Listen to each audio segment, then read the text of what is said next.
అండి, ఇవాళైతే మనం 2 రకాల చికెన్ కర్రీ రెసిపీస్ చేసుకుందాం. వచ్చేయండి. ఫస్ట్ అయితే చికెన్ మసాలా చేసుకుందాం. దీనికోసం నేను ప్యాన్లో ఆయిల్ వేడి చేసుకొని ఆనియన్స్, చిల్లీ, పసుపు, ఉప్పు వేసుకొని ఆనియన్స్ ఫ్రై చేసుకుంటున్నాను.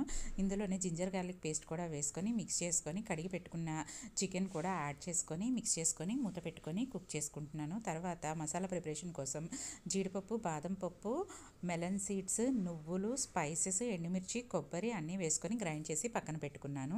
చికెన్ని ఒకసారి మిక్స్ చేసుకొని ఇందులో కారం, జీరా పౌడర్, ధనియాల powder, pepper powder, garam masala అన్నీ వేసుకొని మిక్స్ చేసి మూత పెట్టి కుక్ చేసుకుంటున్నాను. తర్వాత ఇందులో పుదీనా, టమాటో కూడా యాడ్ చేసుకొని మిక్స్ చేసుకోవాలి. ఇలా మిక్స్ చేసుకొని మూత పెట్టుకొని ఒక 5 మినిట్స్ కుక్ చేసుకోవాలి. తర్వాత ఇందులో మనం రెడీ చేసి పెట్టుకున్న మసాలా పేస్ట్ కూడా యాడ్ చేసుకోవాలి. దీన్ని బాగా మిక్స్ చేసుకొని కొంచెం సేపు కుక్ చేసుకున్న తర్వాత వాటర్ కూడా యాడ్ చేసుకోవాలి. ఇలా వాటర్ కూడా యాడ్ చేసుకొని మిక్స్ చేసుకోవాలి. ఇలా మిక్స్ చేసుకున్న తర్వాత మూత పెట్టుకొని కొంచెం సేపు కుక్ చేసుకోవాలి. మనకి సాల్ట్ సరిపోకపోతే సాల్ట్ కూడా యాడ్ చేసుకొని మూత పెట్టుకొని కొంచెం సేపు కుక్ చేసుకోవాలి. అంతే, ఎమ్మీ స్పైసీగా ఉండే చికెన్ మసాలా కర్రీ అయితే రెడీ అయిపోతుంది. ఇది అన్నం, చపాతీ, బిర్యానీ అన్నిట్లోకి చాలా బాగుంటుంది. తప్పకుండా ట్రై చేయండి.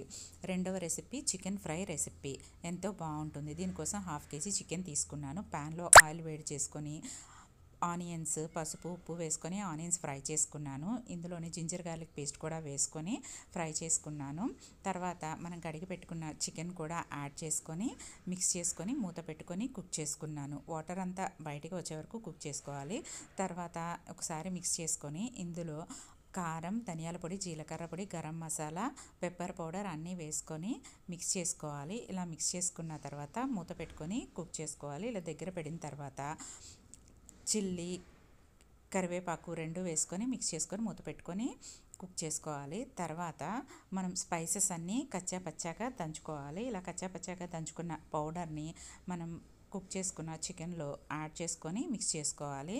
ఇలా మిక్స్ చేసుకొని ఒక 2 మినిట్స్ ఉంచితే మనకి టేస్టీ అయిన చికెన్ ఫ్రై రెసిపీ అయితే రెడీ అయిపోతుంది. చాలా బాగుంటుంది.